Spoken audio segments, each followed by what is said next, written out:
to households when there is a health shock in your family. Somebody gets sick, you need to attend to.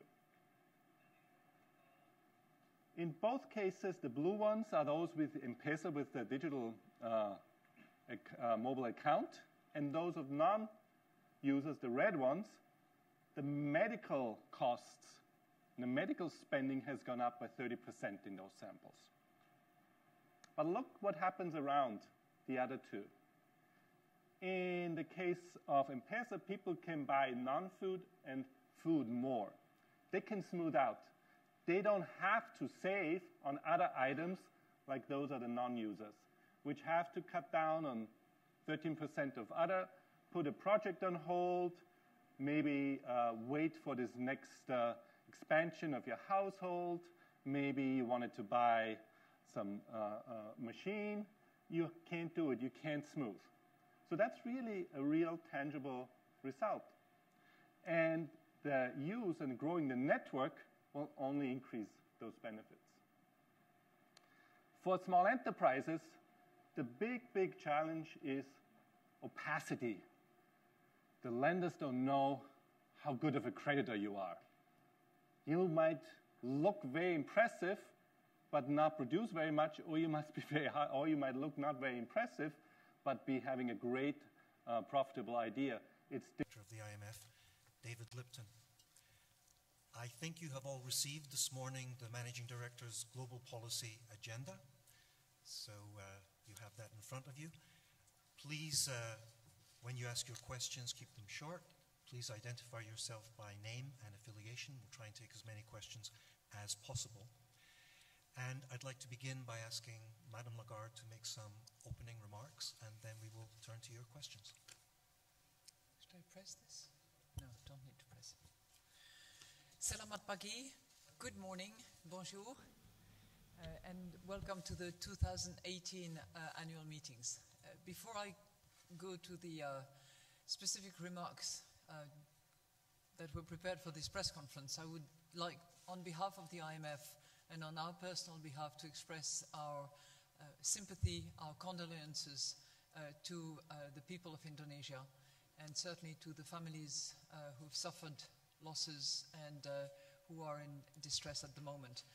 I was myself in Lombok on Monday. My team was in Sulawesi the day before, and we could see on the ground the impact and the devastation. But we could also see the resilience, the courage, the determination of the people, and certainly as an institution, as a community, we are trying to help in whichever way we can. And as is said in Balinese, I hope, IMF berdiri bersama Anda. Thank you.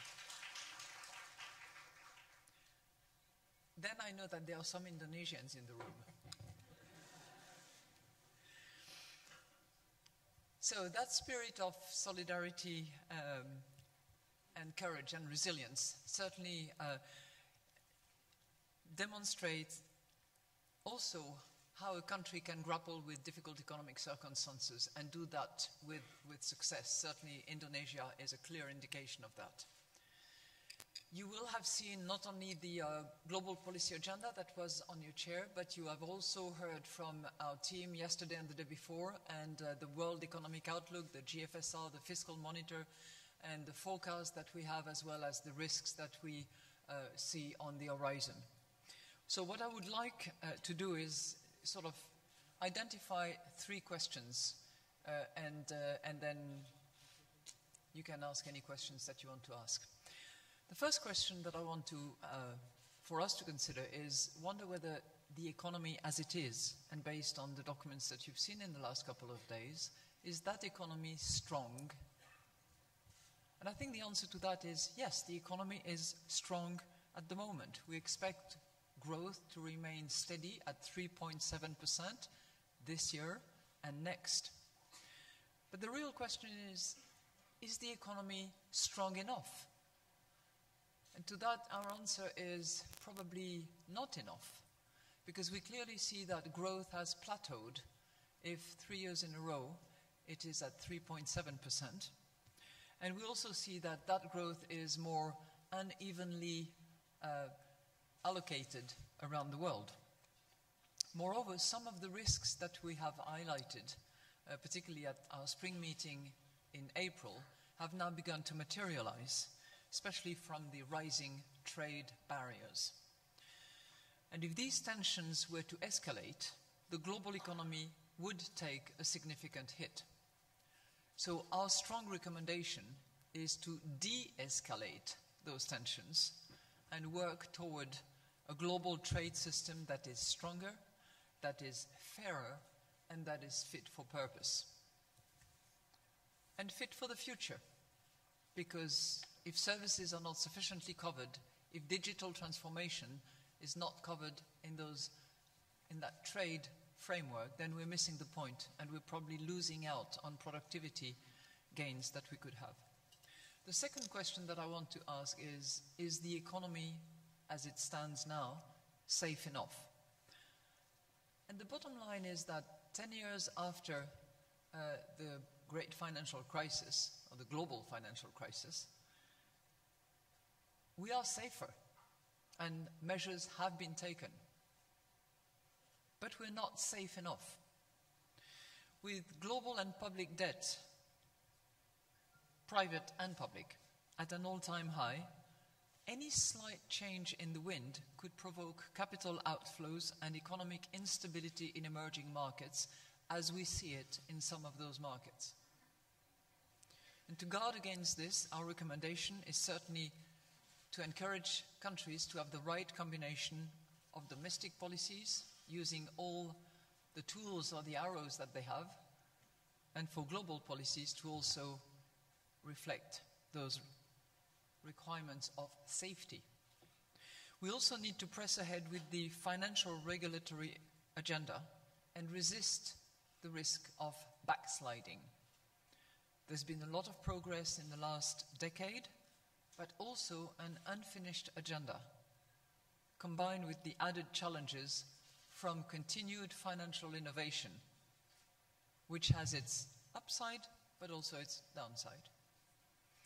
A safer global economy also means tackling the issue of sustainability, including the existential threat of climate change. And we know from work that was done last year, in particular at the time of the World Economic Outlook, that low-income countries and low-lying countries are the first victims of such development. And we know from having heard from the UNIPCC that time is of the essence and that we cannot afford to waste it. The third question, which is,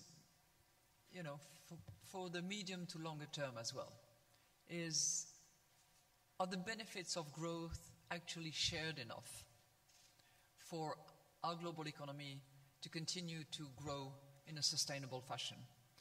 And the answer to that is, in our view, that the benefits of stronger growth are not being shared enough.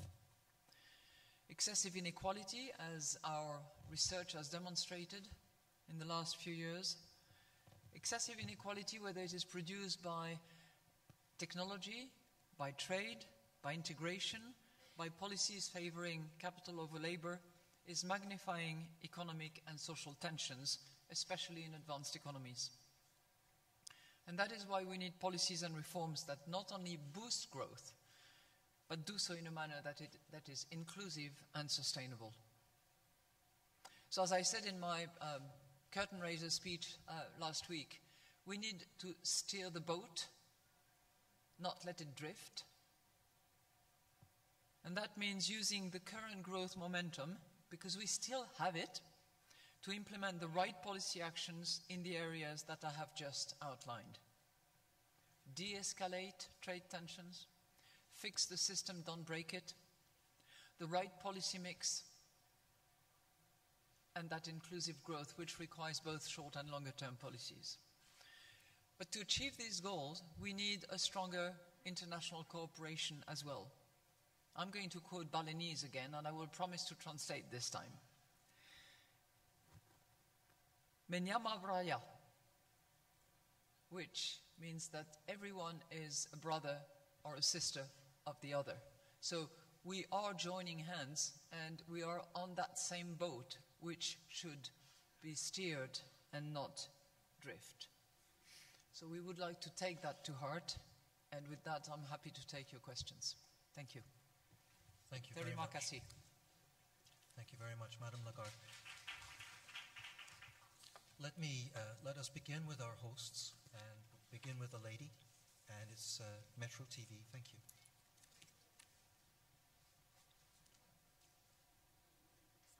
Okay. Thank you, Jerry.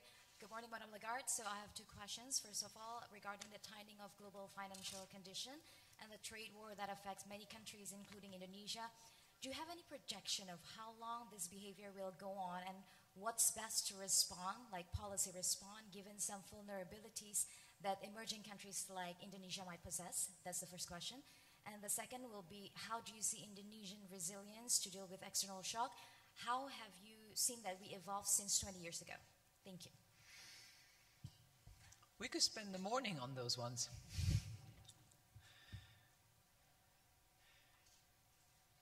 You know, on your first set of questions, it's clear that we're facing a bit of an unprecedented situation where we have a combination of tightening of monetary policy, which is to be expected given the current situation, in particular in the United States and soon to be probably in Europe, which implies, and as a result,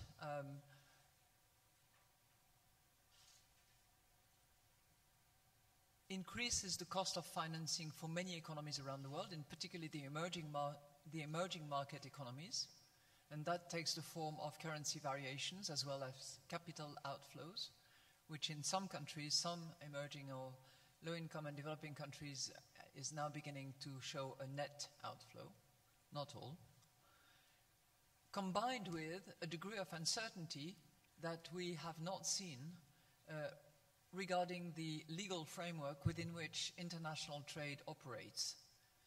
And it's the combination of the two that is probably showing in some of the tensions that we see in terms of indices, short-term indicators, as well as possibly market volatility. Now, in response to that, some countries have the right fundamentals, have worked hard on their policy mix over the last few years, and are in a strong position, which is why we believe that we are not seeing what is referred to as contagion.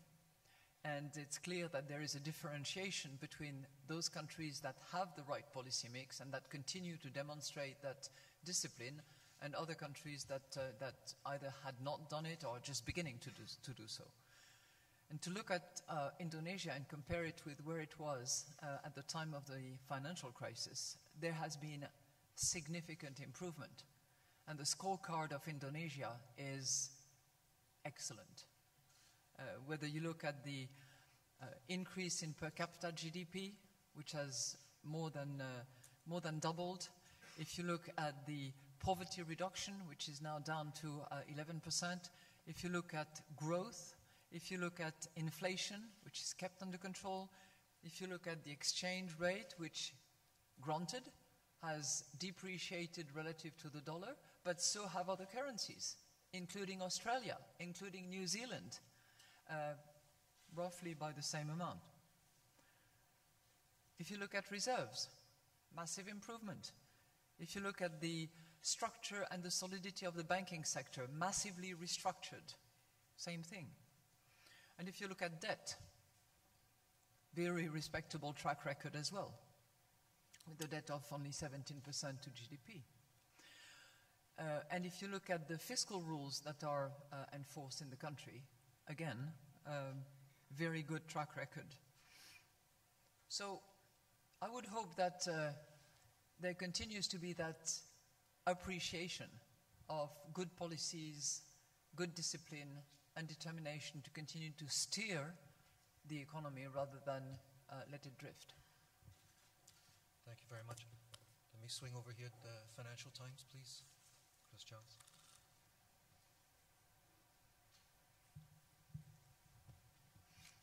Giles. Chris Giles from the Financial Times. Madame Lagarde, the US only yesterday expressed its concerns about competitive devaluation of the Chinese currency against the dollar. To what extent are you concerned that countries are now steering the boat, if I may borrow a phrase, towards currency wars as well as trade wars?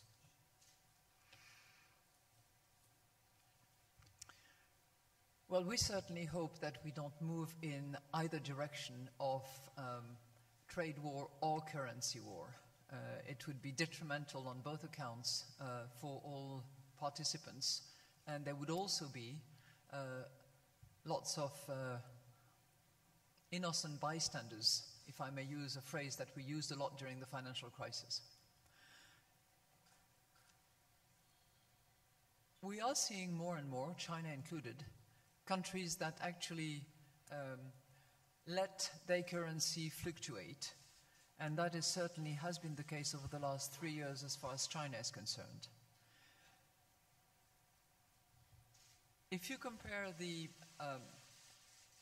position of the renminbi relative to the dollar, it's one particular story which has also a lot to do with the strength of the dollar. If you compare this same currency, the renminbi, with a basket of currency, there is a bit of depreciation, but certainly not as much.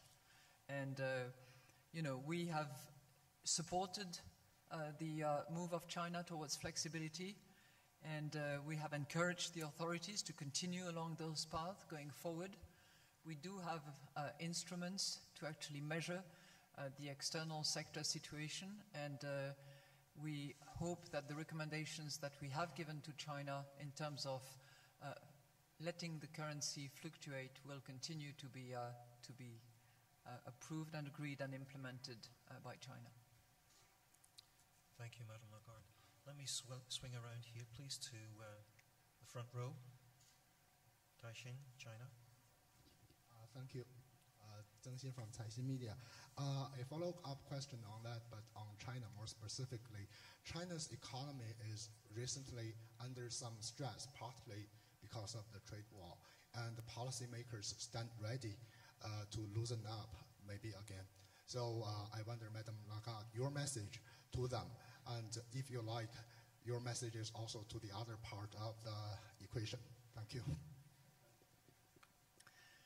I think my message in the face of potential trade tensions and potential additional trade tensions, which, as I said, would have negative impact on the global economy, as was discussed a couple of days ago by Maury Opsfeld when he presented the WEO, and would have an impact on those that I've called the innocent bystanders, which are not the target of any particular discussions, but happen to be part of supply chains, happen to be part of the flow of raw materials, for instance, that is needed for countries which are party to those tensions. My recommendation is very simple, and it holds in 3 words. De-escalate, fix the system, and don't break it. Because all countries have had the benefit of that legal framework for many years, and it has served the international trade rather well. It has not been fixed sufficiently in order to really embrace the new economy, to really enforce some of the rights that are actually covered under the WTO arrangements, or that would need to be covered under the WTO arrangements. But our recommendation is de-escalate, fix it, don't break it. Thank you, Madam Lagarde. Let me take the Wall Street Journal in the front row, please. Josh Zimburn from the Wall Street Journal. Madam Lagarde, thanks for taking questions. The government of Pakistan has said this week that it's going to seek a program from the IMF. One of the issues here is that the government of Pakistan has incurred quite large debts, many of them from China as part of China's Belt and Road Initiative. A large number of countries have incurred very large debts as part of this initiative, and policymakers in the U.S. have expressed concerns about whether a program to Pakistan and other countries so indebted would be kind of a backdoor bailout of China. I was wondering if you could address how the IMF would approach a program with Pakistan, and other countries who may find themselves in this situation, given these concerns that have been raised about the Belt and Road Initiative? Thank you. Well, first of all, I have seen, like you, the press statement, but I have not yet seen the finance minister of Pakistan, and David and I are going to see the delegation this afternoon. So I'm assuming that there might be a program request on their part, but that has not been discussed, and we will explore that this afternoon. Second point, the IMF is available to its entire membership. We have 189 members, and we have to serve the entire membership and each and every one of them. Third point, in whatever work we do, we need to have a complete understanding and absolute transparency about the nature, size, terms of the debt that is bearing on a particular country, and to really understand the extent and composition of that debt, both in terms of sovereign, in terms of state-owned enterprises and the like of it, so that we can actually really appreciate and determine the debt sustainability of that country if and when we consider a program. So, and fourth point, this issue of debt transparency and appropriate understanding of debt is not only going to apply to Pakistan, it has to apply to all countries.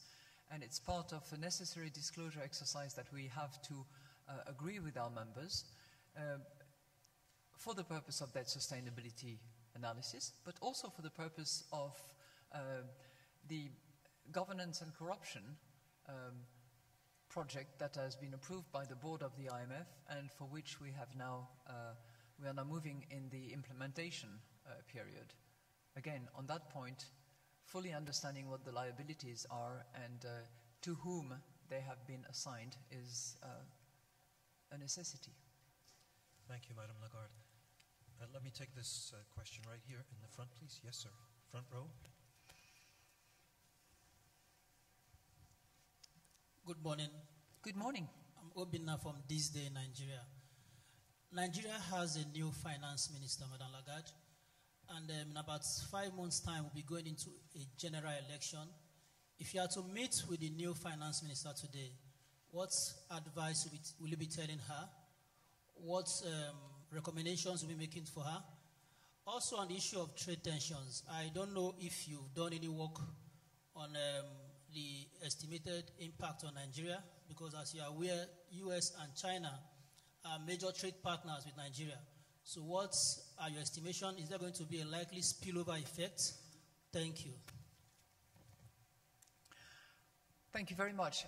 First point of observation, I'm delighted that Nigeria has appointed yet again a female finance minister.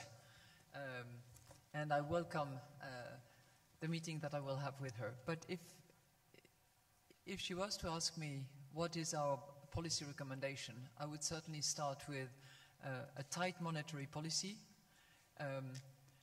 higher non-oil revenue mobilization. I remind you, you know that probably inside out, that the domestic revenue mobilization is 5% of GDP in Nigeria, and that is just way too low relative to where Nigeria should be in order to address the issues of health, education, proper social spending on the people, and particularly the young people of Nigeria. That would certainly be a very strong recommendation that I would give her. And structural reforms that would probably include really making sure that the refineries and the oil equipment that is available in Nigeria works well and works for the benefit of Nigeria. That would be my recommendation. In terms of spillover, this is work that is constantly underway. It's to be found, if you will, in the Article 4 that we produce under our bilateral surveillance. It's a tricky question, because you have spillovers that are produced in very circumvoluted ways, and it's not just a direct spillover. But we are doing this exercise on a country-by-country basis, very often taking scenario and hypotheticals that either are proven true and hopefully will be proven wrong. Thank you, Madam Lagarde. Let me take a question from the BBC.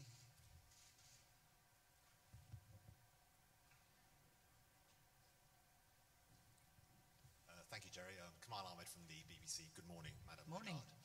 Lagarde.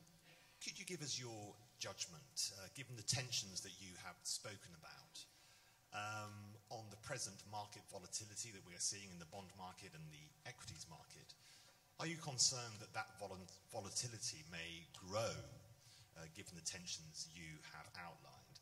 And the second issue is on interest rate policy by central banks. How concerned are you about the divergence between where America is going and where the rest of the world is going in terms of interest rates and the effect on capital flows that that appears already to be having? Thank you. You know, on the most recent volatility, I'm not going to comment. We cannot comment on a daily basis what happens on the stock markets of the world. There are ups and downs, and I think it's fair to observe, and all of you are observing, that the US equity market and stock markets in general has been extremely high. But I'll stop at that. On the interest rate, as I said in my opening remarks, it's clearly a necessary development for those economies that are now showing much improved growth, inflation that is picking up and falling into the range or reaching the threshold, unemployment that are extremely low. It's inevitable that central banks make the decisions that they make. And clearly, as a result of those, it's very likely that we have seen, we see, and we will continue to see capital flow movements. Now, the fact that large central banks of advanced economies are not exactly all moving at the same pace is also probably accelerating that phenomenon. Thank you, Madam Lagarde. I'm going to swing around here to Estado, Brazil.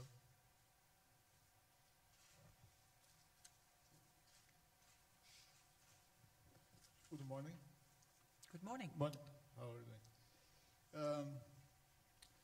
As far as Brazil, what's your expectation, Madam Lagarde, about the new president there that is going to be elected in about less than 3 weeks, especially because the IMF suggests, especially in the World Economic Outlook, that the fiscal reforms supposed to advance, above all the social security reform, and that the monetary policy should continue to be accommodative to improve the growth of the economy, decrease the unemployment rate. Thank you very much. Well, thank you so much. In terms of economic policies going forward, what we would certainly recommend is to restore fiscal sustainability, and as a result to probably reform in depth the social security system of Brazil and to contain the wage bill going forward. We would also encourage structural reforms that would be aimed at improving credit intermediation, the quality of infrastructure, and trade liberalization as an imperative. As you mentioned, we also believe that monetary policy should continue to be accommodative, and that the exchange rate continued to be a shock absorber going forward, given the fiscal policy that we are recommending. But we'll see in a short while, actually. Thank you, Madam Lagarde. Let me take Reuters, just in the second row here, behind Estado. Thank you, Madam Lagarde. Just wanted to come back to trade and back to China. You've been defending the global trading system for a couple of years now. One of the things that we've noticed that the language has sort of changed. It's evolved from stay the course to fix the system, fix the rules. And we're starting to see you advocating for changing rules surrounding some of the things that the Trump administration is complaining about China over, such as state subsidies, protection of intellectual property. I'm just wondering if you sort of feel that in order for these trade tensions to go away, will China have to take some major steps to change its policies? Thank you. You know, I have been an advocate of global trade for longer than the last couple of years. I was Secretary of Trade for my country back in 2005, so I've seen close by the benefits of trade and how it has an impact on countries that participate in a legal framework that organizes trade. I've seen close by as well the downside of it and how the unanimity rule and the rigidity that implies, how that actually is an obstacle to many improvements that need to take place. And I'm a strong advocate of plurilateral agreement when the multilateral rigidity is an obstacle to actually making progress and embracing the new economy as we see it. You know, there are in WTO, as it stands at the moment, provisions and chapters that actually address these issues of subsidies, that require the appropriate definition and understanding of subsidies and what a state-owned enterprises is. And those issues need to be clarified, need to be understood, and need to be agreed, which is why we certainly advocate the de-escalation, sitting around the table, and actually improve the system as it is so that it works better for all and so that it is fair in many ways. I think the issue of excess of dominant position, however they are fueled, is not either particularly compatible with free and fair trade. So I hope that in competition law as well there is progress. Thank you, Madame Lagarde. I think we can take maybe just two more. I'm looking for another lady, actually, if there's a question from a lady. One here. One there. Okay. Yes, ma'am.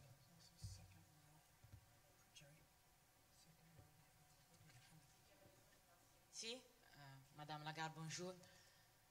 I would like to ask you how concerned are you about the Italian situation and if you see any potential risk of contagion, and how do you assess or evaluate the new budget proposal in light of recent markets turbulences?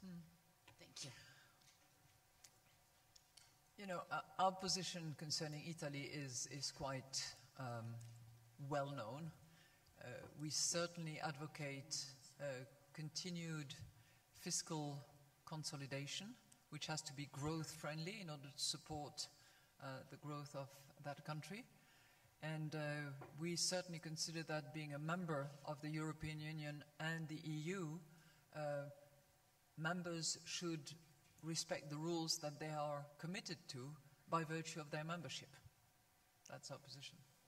Thank you. I'm going to take the last question, and it's going to be from the longest-serving member of the press corps here, Dr. Hassan. You have the last question. Okay. Okay. So on behalf of your father. Okay. Thank you. Yeah, I'm Salman Hassan from Investment and Marketing in Pakistan.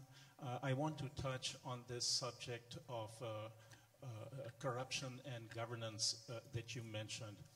I want to bring to your attention two facts about Pakistan, sort of sensitive subject, and I don't expect you to comment on that.